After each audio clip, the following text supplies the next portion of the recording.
Greetings once again, pirates on the high seas. Duuz-Diz-Din back again with One Piece. And last time, we had the life of Kuma, fresh after having, well, I say fresh, after having escaped from the incident on God Valley. Kuma and Jinny began a life together. At 17, Kuma became a priest in the Sorbet Kingdom, serving the elderly, relieving them of their pain with his powers, and absorbing them. Something that we didn't know would necessarily need to happen, but it makes sense. That pain, that anguish, had to go somewhere. And much like Zoro, Kuma did the same, taking that pain onto himself, week after week, so that the elderly would be able to work and make money so that they could pay the heavenly tribute. Once again, the celestial dragons rear their ugly head in the affairs of the common people. As time went on, Jinny asked to marry Kuma, but he denied it. Not because he didn't care for Jinny, but because of the life that his parents lived. The fact that Clapp and his family were persecuted just through association. Not even his wife was allowed to escape because of her association with Kuma's father. Kuma did not want that for Jinny. Around this time, Kuma also became aware of Dragon, fascinated by his efforts all across the seas to liberate those who could not fight for themselves. He became a hero of sorts to Kuma. And Kuma kind of followed in Dragon's footsteps. As the king of the Sorbet Kingdom, Bakori decided that half the island would be a lawless place, not part of the Sorbet Kingdom, in order to reduce the population costs that you needed to send to the Celestial Dragon, and thus the elders were being enslaved. Kuma fought against this, fighting against the kingdom's soldiers, but unfortunately Kuma was a prison, and Jinny and several of their friends were also in prison for protesting Kuma's imprisonment. But the situation in the Sorbet Kingdom reached such of a point that it got to the ears of Dragon, with he and Ivankov raiding the land and overthrowing its ruler. After freeing Kuma and Jinny, both joined the revolutionary army, and it was revealed that a lot of Dragon's tactics actually do come from the Marines. A former Marine himself, something that a lot of people hypothesized, which made a lot of sense. We all assumed that Dragon is Garp's son, and of course Garp would want his son to be a Marine. But Dragon, much like Aokiji, became disillusioned with the views of justice that the Marines had, and so he left. It was later revealed that Jinny had become commander of the Revolutionaries' Eastern Army. Who knows how many other commanders they've gone through in terms of their other armies. Because I don't know if we've seen Karasu, Morley, and the others as leaders around that time. But right before Jinny was supposed to meet up with Kuma's forces, she was captured, much to the dismay of Dragon. What has become of Jinny, and how will the rescue mission go down? Is this when we finally end up losing Jinny, or is something else in the works? Join me as I find out, won't you? Alright, One Piece chapter 1098. Bonney's birth. Reader requests Brook busting out a solo using an electric eel to power his guitar. Nice, by Notice Skywalker. Written on Brook's legs, sorry, I didn't finish the art in time. Oh, okay. So I'm guessing it's going to be very sketchy, but by the time it's released for the volume, it'll be cleaned up. That sounds like we're about to hit a hiatus then, because it sounds like he was trying to finish things up before he went on a bit of a break. Yep.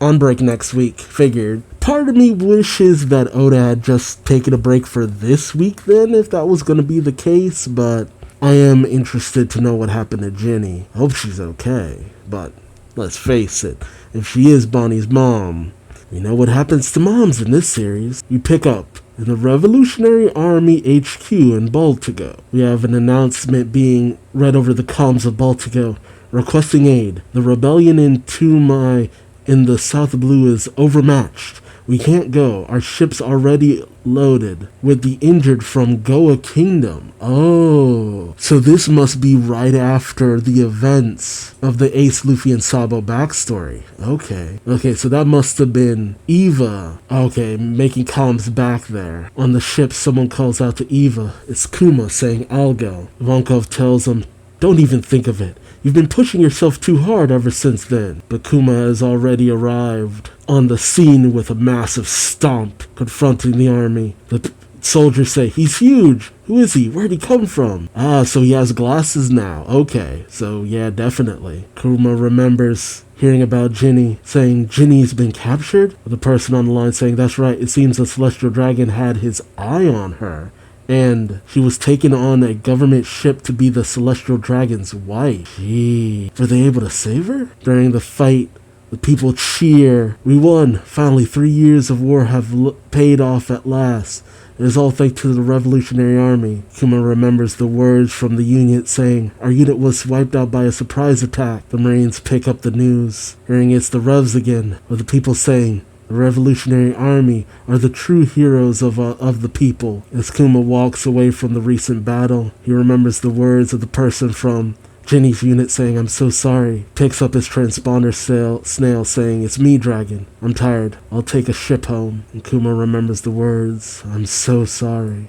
The narration. Ginny, a captain of the Revolutionary Army, was abducted and made into a celestial dragon's wife. Roughly 2 years later. Oh my god. And sure enough, we see a boat sailing on the seas. A baby crying with someone on board saying, we're here. Bonney. Don't tell me. Is Bonney... Jesus. You know, it's always been hinted that stuff like that happened, and, I mean, it was pretty obvious, but that's... Oh, boy. That's a rough one. That's... Jesus. Alright. We cut to Baltigo. Someone shouts, Kuma, come quick, it's from Ginny. Kuma says, what? A transponder snail relays a message. Hey, I'm back, Kumachi. Back to the lower world. Kuma, Dragon, and Ivankov are listening as Kuma and Ivankov shout, Ginny. Ginny says, I got sick, see? They didn't want me anymore and they dumped me off. So she was in... Oh... For 2 years? What the hell? What the hell? Ginny says, lucky me, huh? Kuma questions, sick. Ginny says, I really wish I could see you all, but this is me saying goodbye. Ivankov questions, huh? Kuma, welling up with tears, says, what are you saying, Ginny? I thought I'd never see you again. Where are you? I'll be there at once. Ginny hesitates, then says, I'm sorry, Kumachi. I'm dying. It won't be long now. She's breathing heavily. Kuma says, what? Ginny says, I appreciate your concern, but don't come looking for me. Ginny says, Dragon, big bro, watch over Kumachi.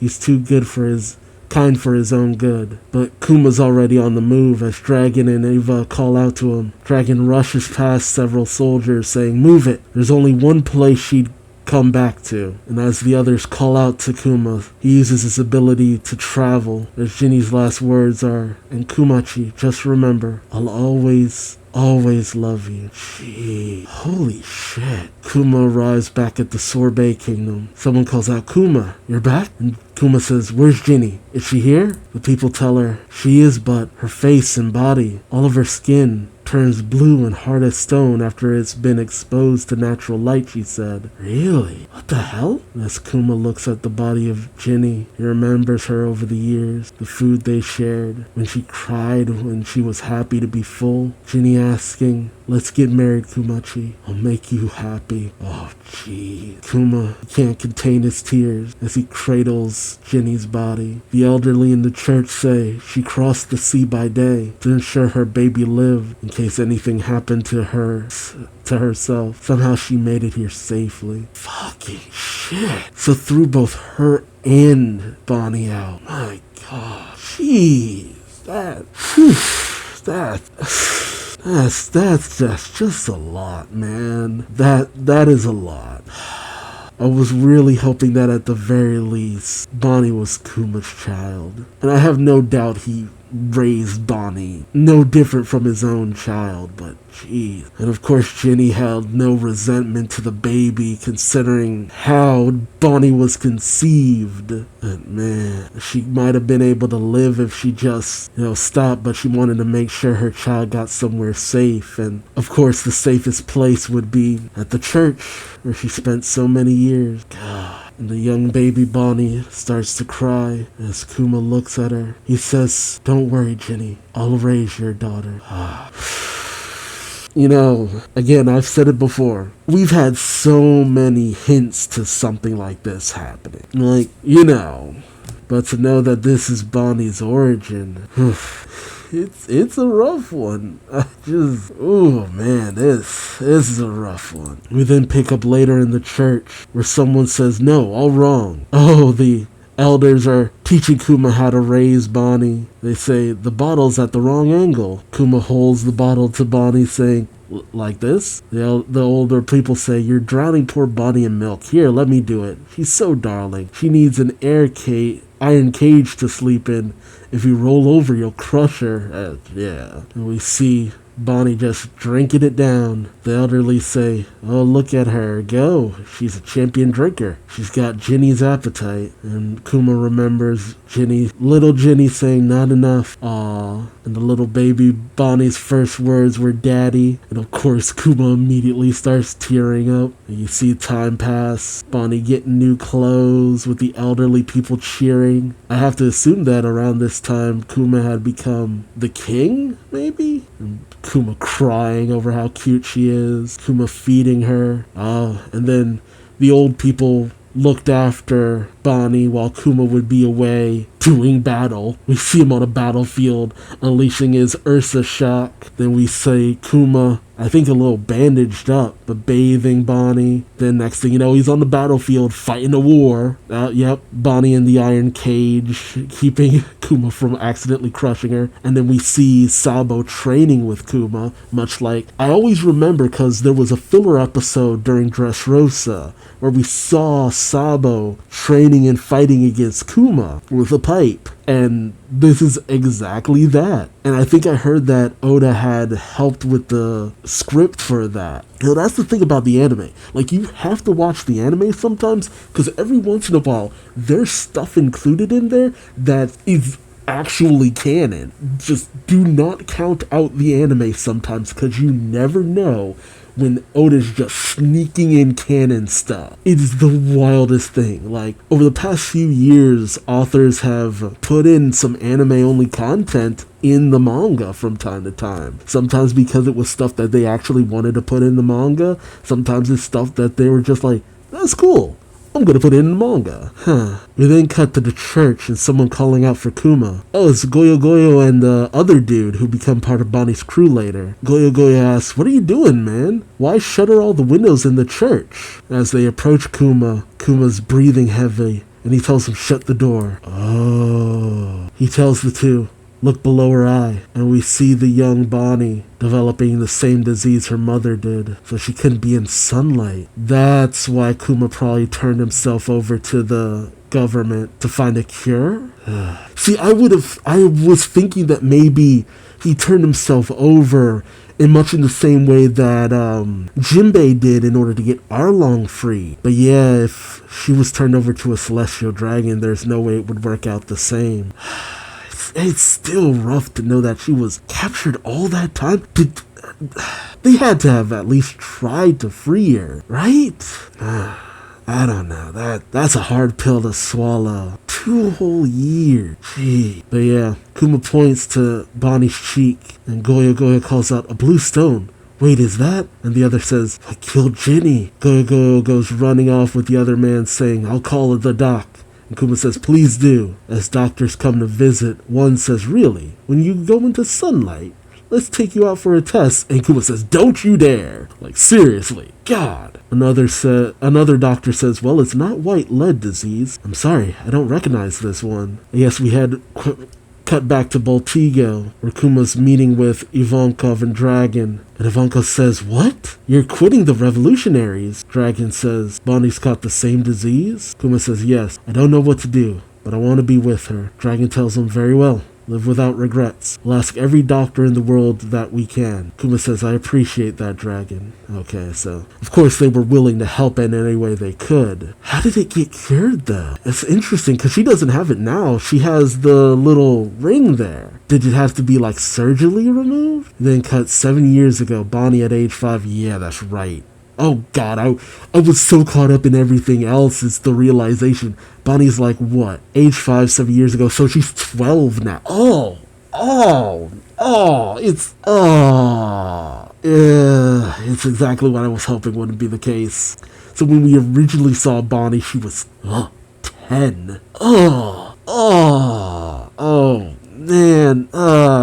I'm sorry, that makes a lot of scenes in both the anime and the manga really uncomfortable. It's like I said before, Oda has skirted a line before, but now knowing this, there's a moment that's going to be in the anime that was in the manga that please don't do this, guys. It's the Momo situation all over again. It is the Momo situation all over again. I finally got over it. And this is worse. Cause the boob shots and the ass shots that we have seen for Bonney out the wazoo. Dude, come on.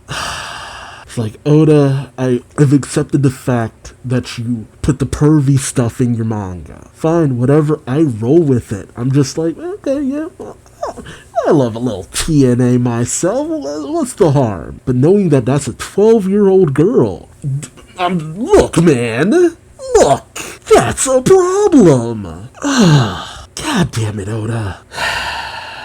Damn it. Okay, I swear, between Wano and now this, you're just making all these minefields, man. Alright, 7 years ago, Bonney at age 5, and we see Bonney chasing off some kids, growling at them. The kids say, "Run away! Don't get eaten by the vampire!" Oh, because she can't go into sunlight, she's a vampire?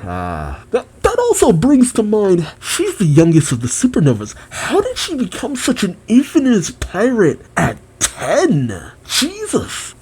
What did Bonney do? Is it a Robin situation that she had the bounty? Okay, now I'm doubly curious about a lot of things that happened with Bonney. And when did she escape? When she was captured during the time skip? Because there was always the question of what happened to her crew. And some non-canon stuff, we see her with her crew. And who is Connie? The Dowager Queen of the Sorbet Kingdom? Was that just an alien? Oh man, that just... all these questions. Now I'm actually deeply interested in what Bonney was up to. How did she end up with all that going on at 10? Jeez, might be one of the most accomplished kids in the friggin' world. But yeah, okay, I'm so far off track. Kids are running away from Bonney, going, "Run away, don't get eaten by the vampire." And Bonney, age 5, is flipping them the bird, saying, "Get lost and don't get found, stupid brats." Nice. But the kids mock her, saying, "Yeah, you can't come this far," as they're standing in the doorway. So did they just roll up in the church? Little bastards. One of the kids holds up a cross saying, "You're a vampire who can't come into light. Take this cross." Shining. And Bonney just kicks him in the face saying, "This is a church, idiot." The kid goes, "Ow." And Bonney in the doorway yells at the crying kid saying, "You want me to chase you out there?" But someone says, "Wait, Bonney." Kuma holds her back saying, "Please, just don't go outside. Even the doorway makes me nervous." Bonney says, "You're such a chicken, Daddy. I'm just kidding with them." A nervous Kuma says, "Well, don't do it. Even as a joke." Bonney sighs saying, "I won't. I don't want to make you sad." Crying Kuma nuzzles his daughter saying, "Oh, you've grown up to be such a good girl." Bonney says, "Stop it, crybaby." As Bonnie's pouting at the table, she says, "You know what they did? They made fun of my face stones again." As she pokes at him, she says, "Is it that weird? It's a disease. I can't help it." Kuma gets all up close saying, "What? Your jewels? They're just jealous because it makes you look so beautiful." Jewels. Jewelry Bonney. Okay. Is that where it comes from? So jewelry is a nickname? Or is it just a name that she chose for herself? Jewelry Bonney. I mean, she seems to have a deep love for her father, so I'm surprised she doesn't go by Bartholomew Bonney. Bonney perks up laughing, saying, "Hee, you think so?" Kuma says, "Yes, I love them." Aw, he's a good dad. Later, we see them playing with some blocks. And Kuma says, "After you're cured, Bonney, if we went on a trip, where would you want to go?" Oh, it's that question he always asks. If you could go on a trip anywhere in the world, where would you want to go? God, that's kind of sad. Man, jeez. This is really kind of sad. Oh, Christ. You're getting me twice in the same friggin' chapter. And Bonney says, "Do you know about Sky Islands?" Kuma says, "There are islands in the sky?"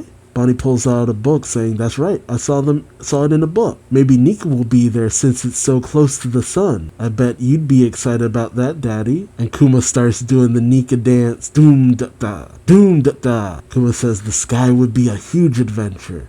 Maybe we'll do that once you turn 20. And where was your 19th going to be? Bonney says, Fishman Island. Oh, that's the adventures that Luffy took. We then cut to outside of the church in the back. Kuma's meeting with the doctor who says, I'm afraid that what your daughter has is an incurable disease known as sapphire scale. Kuma says, you know what it is? Please, not so loud. The doctor whispers, I've only heard a few cases in recent memory. All kinds of natural light, sunlight, moonlight, cause the stones to spread. Jeez. So it's a death sentence, essentially. The doctor says, but even if you block the cause entirely, it will eventually spread over time. So how did it get cured? Doctor says, I'm going to be brutally honest with you, sir. Your daughter has 5 years to live at best. She won't see her 10th birthday, and there is no known cure yet. Okay, so we know she lives past it, though, since she's currently 12. So was it Vegapunk who cured it? Kuma begins to tear up, saying, age 10. He goes to open the door, thinking to himself, it can't be. She's so healthy. Is there really no way to stop the disease? But as he enters, Bonney pops out, going boo, scaring him. He was probably lost in thought, so he just wasn't really thinking to be on guard. Kuma says, Bonney, I thought you were asleep.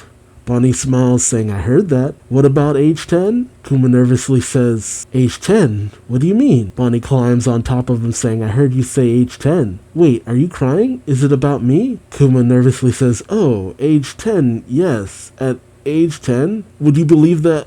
Doctor? He told me that you won't get better until you reach age 10. Oh, Kuma. I can't blame him for lying, though. Who could tell a child they'll only live 5 more years?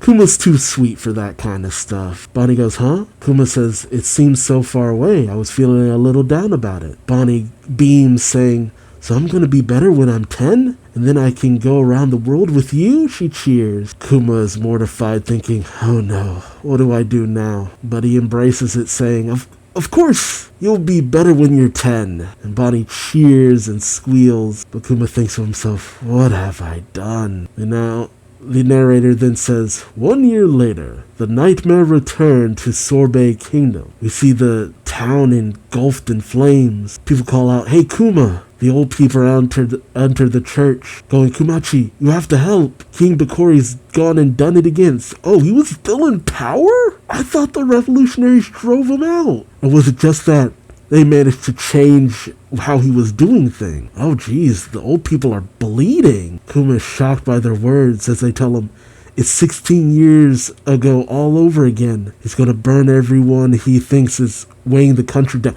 Okay, so the situation in Gray Terminal wasn't an isolated incident. Okay, words from on high, essentially. I get the feeling that's what they did to the ancient kingdom that the D's belong to. Burn away the unwanted. Because to have it happen in 2 separate places, how many other kingdoms did this happen in, where they tried to burn away the unwanted? Gee, the elderly people say, he's inhuman, I tell ya. They're slaughtering folks in the street. And the nervous Kuma goes, huh? Gee. Okay, so yeah, wasn't an isolated incident. It's still so jarring to just have, we always see the before the sexual assault can happen. And then we have some implied sexual assault. But to actually have a child produced from that, man, and to have just been thrown out along with the child because of it. Gee. And we saw that Jenny was the one who at least named her, at least as far as I can tell. I do wonder, did Sabo ever have a run-in with Bonney at all? No, now that I think about it, because they had the run-in in Mary Joa. So no, they had never met. Weird. So there's only so many ways they could have gotten rid of Bonnie's affliction. Either it's something that was cured when Bonney got her devil fruit, maybe something to do with her aging. I don't know. Would that really fight off a full-on disease? And just because you have a devil fruit doesn't really mean that it could get rid of it entirely. I mean, I think we would at least see some traces of it with as much as we've seen Bonney. So maybe Kuma pushed it onto the king, and the dude has shown himself to be unrepentant and all that, pushed the disease onto someone else. How do you contract the disease though? That's the thing. Because the elderly have been around Bonney and nothing's happened to them. And why did it take so long for her to get it? But Ginny had it after 2 years. I still can't get over that. She was there for 2 years? Man, did they have nobody who could at least get into Mary Joa to find out what happened? Because just to have had her in that situation for so long, and Bonney was born at the end of those 2 years too. Dang, that's rough. That is really rough. Well, I hope Oda's okay. Take the break. If you need it, take the break, man. Next chapter is scheduled for 2 weeks, so we'll see it then. And continue on, hopefully find out what cured Bonney in the end. And it's the most pragmatic solution, Kuma gets 2 birds with 1 stone. Gets rid of the disease and gets rid of the king. Bada bing, bada boom. I'm just saying. It makes a lot of sense in my mind. So let me know your thoughts in the comment section below. Like, comment, subscribe if you enjoyed the ride. And until next time, I've been Duuz-Diz-Din. Thanks so much for watching, and I hope to see you in the next one. Till then, bye-bye.